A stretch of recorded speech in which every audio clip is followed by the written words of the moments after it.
यंदाचं सरकार हे जनता विरोधी सरकार असून शेतकऱ्यांचं जे लोकशाही मार्गाने जे आंदोलन सुरू आहे तो दडपण्याचा प्रयत्न या सध्याच्या सरकारच्या वतीने केला जातोय आणि म्हणूनच हुकुमशाही आणि लोकशाही दडपणाऱ्या सरकारचा सर्व स्तरातून निषेध व्यक्त केला जातोय। शेतकऱ्यांनी या अगोदरही रेकॉर्ड ब्रेक अशाच प्रकारचं आंदोलन करून सरकारला जेरीस आणलं होतं। पुन्हा एकदा या पंजाबच्या आक्रमक शेतकऱ्यांनी सरकारला धारेवर धरण्यासाठी आक्रमक पवित्रा घेतल्यानंतर सरकारनं या शेतकऱ्यांना दिल्लीत येण्यासाठी मज्जाव केला असून रस्त्यावर जाम बसवल्यामुळे सरकारला हा अधिकार कोणी दिला असा प्रश्न या निमित्तानं उपस्थित केला जातोय। हे सरकार शेतकऱ्यांच्या आणि जनतेच्या विरोधात असून सामान्य जनतेचा आवाज बंद करण्यासाठी हे सरकार पोलीस बलाचा वापर करून आंदोलन दडपून टाकण्याचा प्रयत्न करत आहे। महाराष्ट्रात अशीच अवस्था निर्माण झाली आहे। एकंदरीत पंजाबमधील शेतकरी सरकारनं लाभलेल्या चुकीच्या कायद्याच्या विरोधात एकवटले असून आपल्या मागण्यांसाठी ते दिल्लीकडे कूच करत असताना सरकार त्यांना दिल्ली बंद करत आहे का? हा कुठला न्याय आहे? दिल्ली शेतकऱ्यांची नाही का? दिल्ली जनतेची नाही का? असे प्रश्न निर्माण झालेत। मोदी सरकारची दडपशाही आणि हुकुमशाही मोडीत काढण्यासाठी तमाम देशातील नागरिकांनी एकत्र येण्याची गरज निर्माण झाली असून या देशातील नागरिकांनी मोदी सरकारच्या या कृतीचा तीव्र निषेध केला असून पंजाबमधील शेतकरी आणि या सरकारची दादागिरी आणि मनगटेशाही उतरवल्याशिवाय माघार घेणार नाहीत। पंजाबमधील शेतकऱ्यांनी या अगोदरच सरकारला झुकवलं असून पुन्हा एकदा पंजाबमधील शेतकरी एकत्र आल्यानं निवडणुकीच्या काळात हा मोठा दणका मोदी सरकारला बसल्या कारणानं मोदी सरकारनं या शेतकऱ्यांना अतिशय क्रूर वागणूक देण्याचा प्रयत्न चालवल्यामुळे निश्चितच येणाऱ्या काळात याचे परिणाम मोदी सरकारला भोगल्याशिवाय राहावं लागणार नाही अशी चर्चा राजकीय वर्तुळात दिसतेय। एकंदरीत 10 वर्षात मोदी सरकारनं फक्त घोषणा केल्या आणि पुन्हा एकदा आम्हीच निवडून येणार अशा प्रकारची हुकुमशाहीची भाषा हे सरकार बोलत असल्यानं आणि शेतकऱ्यांचे आंदोलन मोडून टाकण्याचा प्रयत्न करत असल्यामुळे देशभर या सरकारच्या विरोधात असंतोष निर्माण झालेला आहे हे नक्की।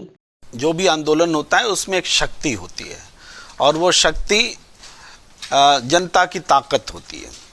अब इस ताकत से सरकार को सचेत रहना होता है कि उससे आंदोलन के कारण लोगों को परेशानी न हो, आंदोलन के कारण कानून व्यवस्था की स्थिति न बिगड़े, ये तमाम चीज़ें चिंता करती है सरकार। एक डॉक्टर समूह जब हड़ताल पे जाता है तो मरीजों के मरने की आशंका रहती है, तो इसका मतलब थोड़े है कि डॉक्टर जो है मरीज का विरोधी है घोषित कर दें। इसका मतलब डॉक्टर को अधिकार नहीं है आंदोलन करने का। आंदोलन होगा, डॉक्टर अगर आंदोलन पे जाएंगे तो मरीज की मौत होगी, लेकिन इसकी जिम्मेदारी चुनी हुई सरकार की होती है कि वो मरीज की मौत ना हो और डॉक्टर को आंदोलन पे रोके, क्योंकि जनता ने सरकार को चुना है, डॉक्टरों को नहीं चुना है। जनता ये मूल बात को समझना पड़ेगा। अब है कि आंदोलनकारी का जो पेंट किया जा रहा है कि ऐसे हैं वैसे हैं।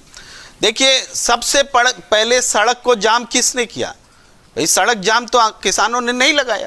सड़क जाम कीले ठोकी गई, बड़ी बड़ी सीमेंट की चीजें बनाई गई, गिट्टी भरे गए, क्या नहीं किया गया? ऐसा तो दुनिया में कहीं नहीं हुआ भाई, दुनिया में कहीं नहीं हुआ। लेकिन ये चीजें हुई, जाम लगाया, सड़क जाम सरकार ने लगाया। सरकार को क्या हक है सड़क जाम लगाने का? भाई पंजाब हरियाणा हाईकोर्ट पूछ रहा है, हक क्या है सरकार को कि सड़क पर जाम लगाए? तो गलत की शुरुआत सरकार ने कर दी। अब वो ट्रैक्टर अगर उसने तैयारी की कि हम इस बैरिकेड को तोड़ेंगे, तो वो उस ट्रैक्टर में जो भी बदलाव का जिक्र अवधेश जी कर रहे हैं, उस बदलाव के लिए जिम्मेदार सरकार हुई कि वो आंदोलनकारी हुआ? उसने क्यों इस तरह से सीमेंटिंग की बैरिकेड की? उसको क्या हक है सरकार को कि सड़क पर चलने नहीं देंगे, दिल्ली में घुसने नहीं देंगे? दिल्ली क्या किसी के बाप की है? दिल्ली क्या किसानों की नहीं है? क्या आम जनता की दिल्ली नहीं है? और लेकिन दिल्ली में हम घुसने नहीं देंगे, ये कौन सा संकल्प है? ये संकल्प ही अलोकतांत्रिक है। जब अलोकतांत्रिक हो जाएगी सरकार तो बुलडोजर न्याय बोलती है भाई। बुलडोजर से किसी को कुछ भी कर लो। आप रिपोर्टिंग कर रहे हैं, आपकी रिपोर्टिंग अगर अगेंस्ट में होगी सरकार की, तो सरकार जाके आपका बुलडोजर से घर गिरा दे सकती है। भाई क्यों हम 144 धारा तोड़ेंगे तो हमारा घर सरकार बुलडोजर से गिरा दे सकती है? क्यों आप पूछ नहीं सकते बुलडोजर न्याय है? जब सरकार बुलडोजर न्याय को न्याय बताएगी तो जनता से क्या आप अपेक्षा करते हैं? जनता तो आंदोलन तो होता ही है कानून को तोड़ने के लिए। आंदोलन के 144 धारा फॉलो करके आंदोलन होगा कि डिसिप्लिन में आइए, लाइन में लग जाइए और दिल्ली में जाइए। आंदोलन होता है सरकार को झुकाने के लिए, दबाने के लिए, बात करने के लिए, सहमति पर पहुंचने के लिए। ये एक प्रेशर होता है। अब इस आंदोलन को आप पूछ लीजिए, ये क्या विपक्ष में भारतीय जनता कौन पार्टी है जो विपक्ष में नहीं रहा और सत्ता पक्ष में नहीं रहा इस देश में? तो विपक्ष में जब रहते हैं तो क्या इन्होंने आंदोलन नहीं किए? क्या किसी पार्टी ने आंदोलन नहीं किए? क्या कोई कह सकता है कि किसी पार्टी के आंदोलन में कभी कोई हिंसा ही नहीं हुई? हिंसा भी हुई है और हिंसा को बर्दाश्त भी किया गया है। यहां तक कि जेलों में भेज दिए जाते हैं, बहुत सारे मुकदमे दर्ज किए जाते हैं, सारे मुकदमे वापस लेते हैं, इसके बावजूद कि उसका नेचर क्राइम वाला होता है आंदोलन के दौरान। क्यों?